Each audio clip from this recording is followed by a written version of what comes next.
வணக்கம். இது ஐபிசி தமிழின் இன்றைய பிரதான செய்திகள். முதலில் தலைப்புச் செய்திகள்.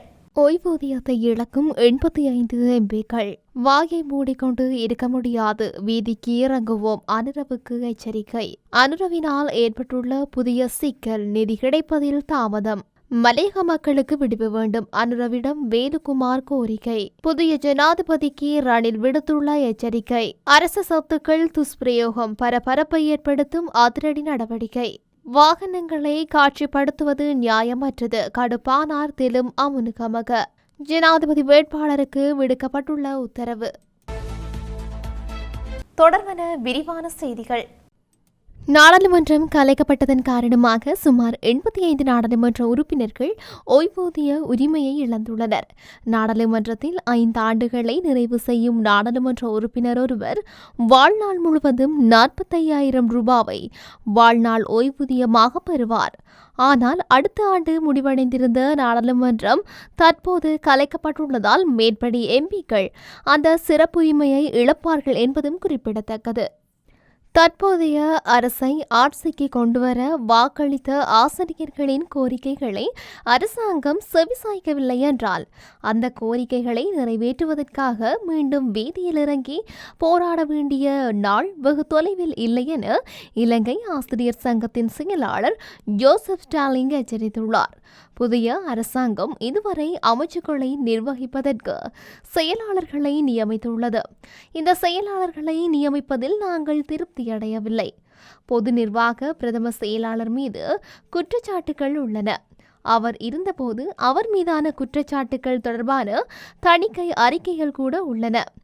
மேல் மாகாண பிரதி செயலாளர் ஒருவர் அமைச்சில் செயலாளராக நியமிக்கப்பட்டுள்ளமை எமக்கு பாரிய பிரச்சனையாகும். தற்போது கல்வித்துறையில் ஆசிரியர்களுக்கு பதவி உயர்வு வழங்குவதில் கடும் சிக்கல் ஏற்பட்டுள்ளது. மேலும் கல்வித்துறையாக பல பெரிய பிரச்சனைகள் உள்ளன. இந்த பிரச்சனைகளை தீர்ப்பது தவிர மீதமுள்ள 3/2 பங்கு ஆசிரியர் ஊதிய இடைவெளியை வழங்குவதுதான் முக்கிய பிரச்சினை. அந்த கோரிக்கையை நிறைவேற்ற வேண்டியது ஆட்சிக்கு வந்த அரசின் பொறுப்பு. தற்போதைய அரசாங்கம் நியமிக்கப்பட்டு சில நாட்கள் ஆகலாம். ஆனால் நவம்பரில் இன்னொரு பொது தேர்தல் உள்ளது. அப்போது தேர்தலுக்கு பிறகு வாக்குறுதிகளை நிறைவேற்றுவோம், நாடு ஸ்திரமானது என்று சொல்வார்கள். நாம் வாயை மூடிக்கொண்டு இருக்க முடியாது. எமது பிரச்சனைகளை தீர்க்கும் பொறுப்பு அனுரகுமார அரசாங்கத்திற்கும் உள்ளது. நாடு நிலையானதாக மாறும்போது நமது பிரச்சனைகளுக்கு இணையாக தீர்ப்பு காணப்பட வேண்டும். இல்லையெனில் அது நடக்கும் வரை நாங்கள் காத்திருக்க முடியாது. அவர்கள் தங்கள் திட்டத்தை எவ்வாறு செயல்படுத்துகின்றார்கள் என்று பார்ப்போம். நாங்கள் அதை எதிர்பார்த்து கொண்டிருக்கின்றோம். எங்களின் பிரச்சனைகளுக்கு தீர்வு கிடைக்காவிட்டால் மீண்டும் வீதிக்கு வருவோம் என்றார். நடைபெற்று முடிந்த ஜனாதிபதி தேர்தலின் முடிவுகள் இலங்கையின் நிதி கொள்கை திசையில் நிலையற்ற தன்மையை ஏற்படுத்தியிருப்பதாக சர்வதேச தரப்படுத்தல் நிர்வாகமாக பிட்ச் ரேட்டிங் அறிவித்துள்ளது. இதன் காரணமாக வெளிநாட்டு நாணய கடன் மறுசீரமைப்பு மற்றும் சர்வதேச நாணய நிதியத்தின் வேலை திட்ட இணக்கப்பாடு என்பவற்றில் தாமதம் ஏற்படலாம் என்றும் பிட்ச் ரேட்டிங் தெரிவித்துள்ளது. புதிய அரசாங்கத்தின் கொள்கைகள் தொடர்பான தெளிவை நவம்பர் மாதம் முன்வைக்கப்படவுள்ள 2025 ஆண்டுக்கான வரவு செலவு திட்டத்தினூடாக பெற்றுக்கொள்ள முடியும். அண்மையில் சீனா மற்றும் வெளிநாட்டு கடன் வழங்குனர்களுடனான இணக்கப்பாடு இலங்கையின் முன்னேற்றத்தை காண்பிக்கின்றது என்றும் பிட்ச் ரேட்டிங் தெரிவித்துள்ளது.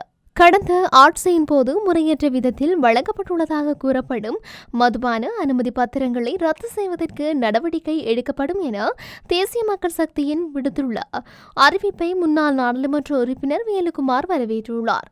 அத்துடன் பெருந்தோட்ட பகுதிகளில் சமூக சீர்கேட்டுக்கு வழிவகுக்கும் வகையில் திறக்கப்பட்டுள்ள மதுபான சாலைகளை மூடுவதற்கு நடவடிக்கை எடுக்கப்பட வேண்டும் எனவும் அவர் வலியுறுத்தியுள்ளார். ஜனாதிபதி தேர்தலில் வெற்றி பெற்று பதவியேற்றுள்ள ஜனாதிபதி அனுரகுமார திசாநாயக்கவுக்கும் பிரதமர் ஹரணி அமரசூரியவுக்கும் மற்றும் பொதுமக்கள் பாதுகாப்பு அமைச்சர் விஜித ஹேரத்துக்கும் முதலில் நன்றிகளை தெரிவித்துக் கொள்கின்றேன். நாடு மற்றும் நாட்டு மக்களின் நலன் கருதி அவர்களால் முன்னெடுக்கப்படும் வேலை திட்டங்களுக்கு மக்கள் பிரதிநிதி என்ற வகையில் எனது ஆதரவு என்றும் இருக்கும். அதேபோல கடந்த ஆட்சியின் போது முறையற்ற விதத்தில் வழங்கப்பட்டதாக கூறப்படும் மதுபான சாலை அனுமதி பத்திரங்களை ரத்து செய்யும் அதிரடி முடிவை ஜனாதிபதி எடுப்பார் என தேசிய மக்கள் சக்தி கூறி வருகின்றது. இதனை நான் வரவேற்கின்றேன். அவ்வாறு செய்யும் கோரிக்கை விடுக்கின்றேன். சில பெருந்தோட்ட பகுதிகளில் சதக உள்ளிட்ட பல்பொருள் அங்காடிகள் இல்லை, மருந்தகங்கள் இல்லை, ஆனால் மதுபான சாலைகள் உள்ளன. இதனால் சமூக சீரழிவு ஏற்படுகின்றது. இவ்வாறான மதுபான சாலைகளை மூடுவதற்கும் ஜனாதிபதி நடவடிக்கை எடுக்க வேண்டும். ஜனாதிபதியை விரைவில் நேரில் சந்தித்து பேச்சு நடத்தவுள்ளேன். இதன்போது இது தொடர்பான தகவல்கள், தரவுகள் அவரிடம் ஒப்படைக்கப்படும் என்றார். நாட்டின் பொருளாதாரம் காப்பாற்றப்பட வேண்டுமாயின் மக்களின் கோபத்தை பெற்றுக்கொள்ள நேரிடும் என முன்னாள் ஜனாதிபதி ரணில் விக்ரமசிங்க தெரிவித்துள்ளார். ஐக்கிய தேசிய கட்சியின் உறுப்பினர்களுடன் இடம்பெற்ற கலந்துரையாடலின் போது அவர் இதனை தெரிவித்துள்ளார். மக்களை காப்பாற்ற முனைந்தால் சர்வதேச நாணய நிதியத்துடன் முரண்பாடு ஏற்படும். சர்வதேச நாணய நிதியம் கோபப்பட்டால் நாட்டின் பொருளாதாரம் அதாள பாதாளத்தில் விழும் என அவர் குறிப்பிட்டுள்ளார். நாட்டின் பொருளாதாரத்தை காப்பாற்றுவதே தனது முதன்மையான நோக்கம் எனவும் தெரிவித்துள்ளார். நாட்டின் நிதி ஸ்திரத்தன்மையை ஏற்படுத்துவதே சர்வதேச நாணய நிதியத்தில் கடுமையான நிபந்தனைகளை விதிப்பதன் நோக்கம் எனவும் சுட்டிக்காட்டியுள்ளார். உண்மையை மக்கள் புரிந்து கொள்ள வேண்டும் என முன்னாள் ஜனாதிபதி ரணில் விக்ரமசிங்க மேலும் தெரிவித்துள்ளார். அரசு வாகனங்களை துஷ்பிரயோகம் செய்தமை தொடர்பில் முறையான விசாரணைகளை மேற்கொள்ளுமாறு ஜனாதிபதி அனுரகுமார திசாநாயக்க சம்பந்தப்பட்ட தரப்பினருக்கு பணிப்புரை விடுத்துள்ளார். இதேவேளை ஜனாதிபதி செயலகத்திற்கு சொந்தமான பல வாகனங்கள் காலி முகத்திடலுக்கு அருகில் நிறுத்தப்பட்டுள்ளதாய் காண முடிந்தது. இது தொடர்பான விசாரணையின் போது ஜனாதிபதி செயலகத்தின் ஊடாக பல்வேறு பணிகளுக்காக நியமிக்கப்பட்ட அதிகாரிகளுக்கு வழங்கப்பட்ட 97 அரச வாகனங்கள் ஜனாதிபதி செயலகத்தில் கையில் ப்பட்டுள்ளதாக தெரிய வந்துள்ளது. அந்த அலுவலகத்தை அடுத்துள்ள காலி முகத்திடலுக்கு அருகில் நேற்று முன்தினம் முதல் அந்த வாகனங்கள் நிறுத்தப்பட்டுள்ளன. புதிய ஜனாதிபதி ஆட்சிக்கு வந்ததன் பின்னர் வாகனங்களை பயன்படுத்தியவர்கள் வாகனங்களை நிறுத்தியுள்ளதாக நேற்று அந்த இடத்திற்கு விஜயம் செய்த தேசிய மக்கள் சக்தியின் தேசிய செயற்குழு உறுப்பினர் வசந்த சமரசிங்க தெரிவித்தார். இவ்வாறு கொண்டு வந்து போடப்பட்ட வாகனங்களை பார்க் பொதுமக்களும் வருகை தந்திருந்தனர். இதேவேளை டிபி என்ற எழுத்துடன் இலக்க தகடுகளுடன் கூடிய வாகனங்களும் அங்கு காணப்பட்டமை காணொலியாக பதிவு செய்யப்பட்டிருந்தது. ராஜதந்திர சேவையில் உள்ளவர்களின் வாகனங்களுக்கு மாத்திரமே டிபி என்ற இலக்க தகடு உள்ள வாகனங்கள் வழங்கப்படுவது வழமை. ஆனால் இந்த வாகனங்கள் உண்மையில் ராஜதந்திர சேவையில் இருந்தவர்களுக்கு வழங்கப்பட்டதா அல்லது ராஜதந்திர சேவை என்ற பெயரில் வேறு சாதாரண நபர்களுக்கு இந்த வாகனங்கள் வழங்கப்பட்டிருந்ததா என்ற சந்தேகங்களும் எழுகின்றன. அரசு சொத்துக்கள் எவ்வாறு துஷ்பிரயோகம் செய்யப்பட்டுள்ளன என்பதை காலி முகத்திடலில் கண்கூடாக பொதுமக்கள் காணக்கூடியதாக இருந்தது.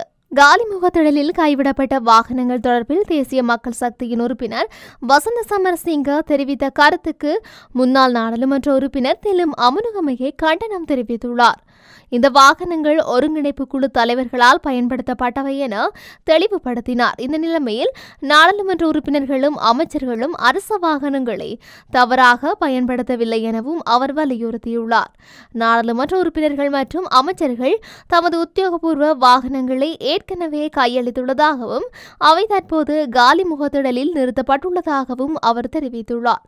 ஆட்சிக்கு வருவதற்கு முன் கேலி செய்வது ஏற்கத்தக்கது, ஆனால் பதவியேற்ற பிறகு அவ்வாறு செய்வதை ஏற்க முடியாது என்று திலும் அமுனுகம குறிப்பிட்டுள்ளார். மேலும் வாகனங்கள் திருடப்பட்டால் அது முறைகேடாக பயன்படுத்தப்பட்டதாக கருதப்படும் என்றும் அது குறித்து விசாரணை நடத்த வேண்டும் என்றும் அவர் கோரியுள்ளார்.